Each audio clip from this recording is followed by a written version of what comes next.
Hello everyone, welcome back to GGN. This is part 2 for this news report today for Friday, April 26, 2013. I'm Darko.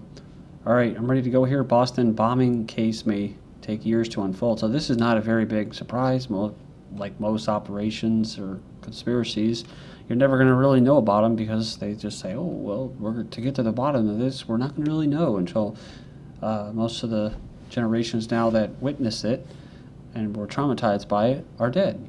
So says here, U.S. took my innocent sons away, says mother of Boston bombing suspect. The mother of the two brothers suspected of carrying out the Boston bombing says her sons are innocent and the U.S. took them away from her. She made it at a press conference in the Russian Republic of Dagestan on Thursday. She accused the U.S. security services of needlessly and cruelly killing her eldest son, expressed regret that her family had ever moved to the U.S. several years ago. So she says that basically that the two brothers have been framed by the FBI. So remember the Sunni, the first person that was basically a person of interest, the Saudi, who was basically, I guess he had visited the White House a couple times before the bombing, and he was let go. You had this, Brown student falsely linked to Boston bombing found dead. So remember we were talking about how there was actually a Muslim girl that was beaten up just right after the bombings. It says missing Brown University student who was falsely named on Twitter as a Boston bombing has been found dead in Providence River. The 22-year-old was missing for more than a month and his family was bombarded with hate messages after speculation surfaced that he was responsible for the Boston Marathon bombings. The Rhode Island Medical Examiner's Office told NBC Nightly News that no foul play is suspected. From mainstream media, Boston bombs showed some expertise. They said they were triggered by long-range remote controls for toy cars, a more sophisticated design than originally believed, bolstering a theory that the older suspect received bomb-making guidance on his 6-month trip to Russia last year. Actually, like I said, he was working for what? Brzezinski, basically tied to a Brzezinski-headed up group out there in Georgia. So they're there specifically to foment unrest within Russia and outside Russia. And that's Brzezinski has like this diehard basically hatred for Russia, everything Russia. So, but in a nutshell, just to reiterate, these are CIA-run operations, kind of like color revolutions that are happening in Dagestan. A Boston bomber acted as CIA agent, says Wayne Madsen. Says there was some evidence that the mother is correct about at least the older son, Tamerlan, of being co-opted either as an asset or some sort of agent or informant by the Central Intelligence Agency. Yeah, going over what we were talking about, the older brother had attended CIA-sponsored seminars in Georgia between January and July of 2012 last year. It goes on here and it says the group is called Jamestown, the Jamestown Foundation out of Washington. That was founded in 1984, incidentally by CIA director. So we were talking about before about how this guy's boat was shot up. Most of you are aware of it. And the guy actually refused the new boat. He said give it to the people who had their legs shot off. But who had called the police on this guy. It says here that the younger brother was unarmed when a barrage of bullets hit the boat. Although police feared he was heavily armed, the suspect in the Boston Marathon bombing had no firearms when he came under a barrage of police gunfire that struck the boat where he was hiding, according to multiple federal law enforcement officials. There's also the thing, too, that different reports or speculation that the older brother was arrested. They said he died in a shootout, but he was actually arrested, and there was footage of that. So they basically just, off and killed him, ran over him, and made it look like he was resisting. Like I said, dead men can't tell any. Dead men can't talk, right? They can't speak. So, and then this guy, they shot him in the throat or whatever. They tried to kill him, I think, so he wouldn't talk for whatever. Maybe they didn't know what he knew, but. So it goes on. There's other law enforcement officials said the shooting may have been prompted by the chaos of the moment and some action that led the officers to believe that the younger brother had fired a weapon or was about to detonate explosives. It's confirmed that both FBI and CIA watched Boston bombing suspects for years. They now admit to putting Boston bombing suspects on a two watch list, directly contradicting previous public statements. CIA most likely sponsored subjects' trips to meet U.S.-backed terrorists in Chechnya, Russia. So many of you are aware of how these false flag terrorist operations, mostly just provocateuring, you just call it provocateuring, agent provocateuring by governments, by states, basically to take something that is legitimate, usually peaceful, grievances, protesting, and then turn it violent. So they can say, oh, the so-and-so thing turned violent. So they mask over the whole, why are they here? What are they protesting? And they just say, oh, it's just turned violent, right? I mean, this is, of course, the state. This is the government that drone bombs people and tasers old men and harasses young kids that are paraplegic in wheelchairs at the airport, right? The bomb-throwing anarchists who terrorized Boston 100 years before the Tsarnaevs. So, it says the marathon bombing was the first major terrorist attack on American soil since 9/11. It says almost 100 years ago, the country was besieged by violent anarchists, intent on bringing about the end of capitalism and organized government. And Boston, not really sure what types of government aren't organized, but it's organized monopoly of violence is what it is. In Boston, bombs went off at a police station and at the homes of political figures with the goal of sowing fear and discord towards some vague political aims.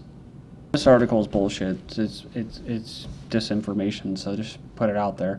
Though today you know anarchists as the devilish, the devil, they're evil, harmless, black-clad youth. See, they say they're harmless. Most often found chanting.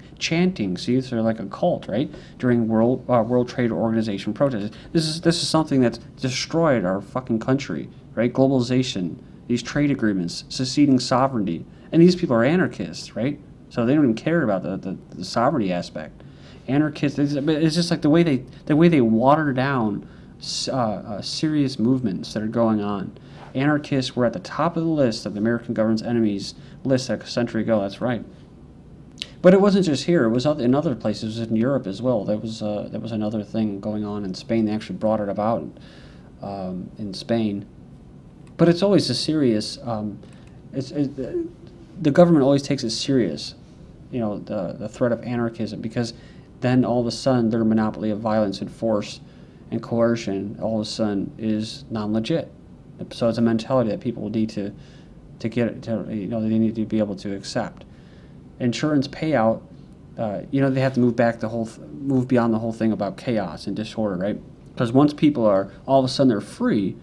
You know, oh man, so when there's violence and there's disorder, people will blame that on them being free. So see, the answer to that is to take away our freedom. So we don't need to be free. We shouldn't be free, otherwise there'll be chaos. But never mind the organized chaos, the order out of chaos that's being used as the Hegelian dialect by our masters, where they just shove policies and agendas forward, like these recent bombings. Insurance payout may depend on whether Boston bombing was terrorist act. So, says whether Boston bombings are deemed a terrorist act could have enormous financial implications for the businesses that were damaged or closed during the police investigation. Now, let's not forget, you know, 9/11 insurance, right? Didn't they take out insurance right before the attacks? So, feds might not certify Boston as an act of terror. So that's why they were reluctant on calling it an act of terror, to shield the insurance companies. CFR applauds European Union's real subversion of sovereignty. Obama is calling upon Congress to provide him with trade promotion authority, also known as fast track, to push the TTIP, talking about this basically transatlantic trade investment partnership, the Trans-Pacific Partnership Trade Pact, through Congress with little debate and no amendments. Publicly packaging and promoting the agreements as trade agreements when in fact they've been designed as evolving projects that will progressively integrate the economies and political systems of the nations that sign on to this supranational regime modeled along the lines of the European Union. But it goes on here and it says that Bremen admits that there's real subversion of sovereignty by the European Union. That's, of course, CFR, globalist. He is the president of the Eurasia Group, and he said it at basically CFR, Council on Foreign Relations, panel discussion at Princeton University entitled The G20, Prospects and Challenges for Global Governance. Coast Guard redefines various security zones near United Nations headquarters in New York, proposing new rules that would regulate how maritime traffic in the vicinity of the United Nations headquarters, located on the banks of the East River in Manhattan, could or could not transit various areas during the arrival or departure from the UN of the U.S. President. The new rules would establish a permanent United Nations security zone. Battlefield is the United States of America, says when you've got a guy like Senator John McCain who says the battlefield is the United States of America. It tells you that almost nothing is safe in the land of the free. Whatever remains of civil liberties is going to feel the full brunt of the state's boot heel. And you can go in there and check it out. Links will be posted about how, governments and these international corporations, central banks mostly, are just raiding people's accounts. Boston police chief wants drones for next year's marathon. So it goes on here and it says that drones are a great idea. I don't know that it would be the first place I'd invest money, but certainly to cover an event like this and have an eye in the sky, that would be much cheaper to run them than a helicopter is a really good idea, he told the Herald magazine or newspaper. It says here, Representative blasts House on bizarre conspiracy theories about DHS ammunition hoarding. So the representative said here that this whole thing about the DHS was driven by internet conspiracy theories suggesting that the Department of Homeland Security was buying billions of rounds of ammunition to use against the American people.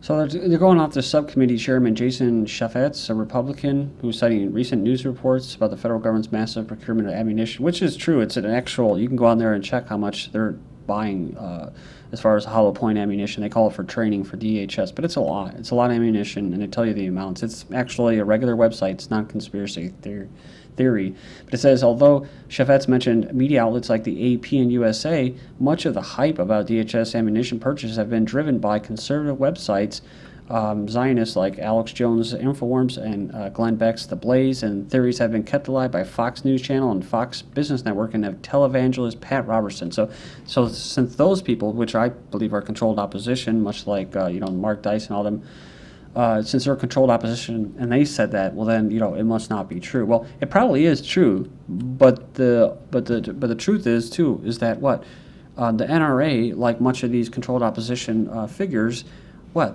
they're actually helping the military-industrial complex. They're helping these big firearm manufacturers and weapons manufacturers to provide all the ammunition. They're making them lots of money because under Obama, gun sales, gun permits, ammunition, all the sales have spiked like tenfold since he was in office. So they love him. DHS used 1,000 more rounds per person than Army in 2012.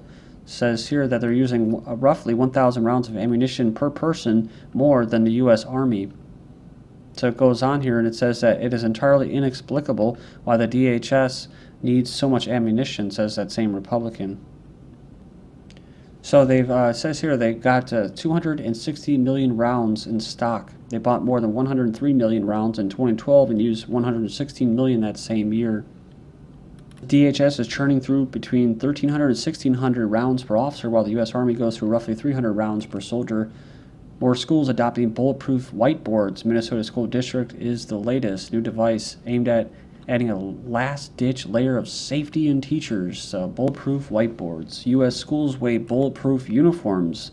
As gun control legislation grinds to a halt, parents and teachers are taking matters into their own hands. Elite Sterling Security supplied a type of rucksack, which is lined in ballistic material, can stop a 9mm bullet traveling at 400 meters per second. Like the bulletproof whiteboard, right? Manufacturer Maryland-based Hardwire LLC. So you're helping all these nice little security firms. First grader arrested for a BB gun on bus. So normally back in the day, they'd have to answer to their parents, Maybe they get suspended, but arrested. They got freaking arrested. That's what they do now.